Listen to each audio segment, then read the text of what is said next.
भक्तों राधे राधे। आप सबको योगिनी एकादशी की बहुत बहुत बधाई हो।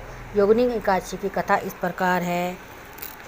धर्मराज युधिष्ठिर कहते हैं, हे जनार्दन, आप कृपा करके आषाढ़ माह की कृष्ण पक्ष की एकादशी का नाम बताइए और उसका महात्म्य क्या है सो वर्णन कीजिए। कृष्ण भगवान जी कहते हैं, हे राजन, आषाढ़ माह की कृष्ण पक्ष की एकादशी का नाम योगिनी एकादशी है, जिसको करने से समस्त पाप नष्ट हो जाते हैं और इस लोक में सुख भोग कर अंत में परलोक में मुक्ति देने वाली है।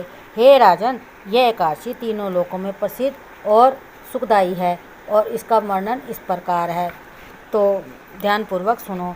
अलकापुरी नाम के एक नगरी में एक कुबेर नाम का राजा राज्य करता था। वह शिव भक्त था और उसने पूजा के लिए एक माली पुष्प लाया करता था, जो विलाक्षा नामक अत्यंत सुंदर स्त्री है। एक दिन वह मानसरोवर में पुष्प लेने गया और कामासक्त होने के कारण पुष्पों को रखकर स्त्री के साथ रमण करने लगा। दोपहर तक न आने के कारण राजा कुबेर को उसकी राह देखते देखते उसने अपने सेवकों को भेजा और तुम लोग जाकर हेमाली का पता लगाओ, जो अभी तक क्यों नहीं लाया।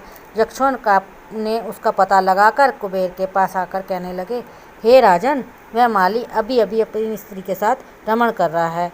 यक्षों की बात सुनकर कुबेर को हेमाली को बुलाने के लिए आज्ञा दी। हेमाली राजा कुबेर के सन्मुख जाकर डर के कारण थरथर काँपते हुए उपस्थित हुए और प्रणाम करके कहने लगे। उसको देखकर राजा कुबेर को और महान क्रोध आया और कहने लगे, हे पापी महानीच, तूने मेरे पूजनीय ईश्वर शिवजी का अनादर किया है, जिसके कारण से मैं तुझे श्राप देता हूँ कि तू स्त्री वियोग भोगेगा और मृत्यु लोक में जाकर कोढ़ी होगा। कुबेर के इस श्राप के प्रभाव से उसी क्षण वह स्वर्ग से पृथ्वी पर गिरा और कोढ़ी हो गया और उसकी स्त्री भी अंतर्ध्यान होगी। मृत्यु लोक में जाकर वे दोनों ने महान दुख भोगने लगे, परंतु शिवजी की भक्ति उन्होंने नहीं छोड़ी। इस कारण से उनकी बुद्धि मलिन नहीं हुई और हिमालय पर्वत की ओर चल दिए। वहाँ चलते चलते मार्कंडेय ऋषि के आश्रम पहुँचे। ऋषि के आश्रम में पहुंचकर वे ऋषि बड़े तपशाली और वृद्ध थे।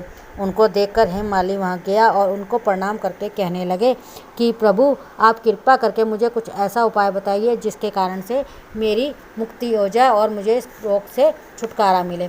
तब ऋषि मार्कंडेय ने उन्हें बताया कि तुम योगिनी एकादशी का व्रत, श्रद्धापूर्वक योगिनी एकादशी का व्रत करो, जिसके कारण से तुम्हें मुक्ति मिलेगी। और हेमाली ने श्रद्धापूर्वक उन्होंने योगिनी एकादशी का व्रत किया, जिसके कारण से उनको मुक्ति मिली और इस रोग से छुटकारा मिला और अंत में विष्णु भगवान के लोक को प्राप्ति हुई। हे राजन, जो भी इस योगिनी एकादशी का कथा का फल पढ़ता और सुनता है, उसको 88,000 श्रेष्ठ ब्राह्मणों को भोजन कराने के बराबर मिलता है। इस व्रत के करने से समस्त पाप पूर्ण हो जाते हैं और अंत में स्वर्ग की प्राप्ति होती है। जय श्री राधे राधे राधे राधे राधे राधे।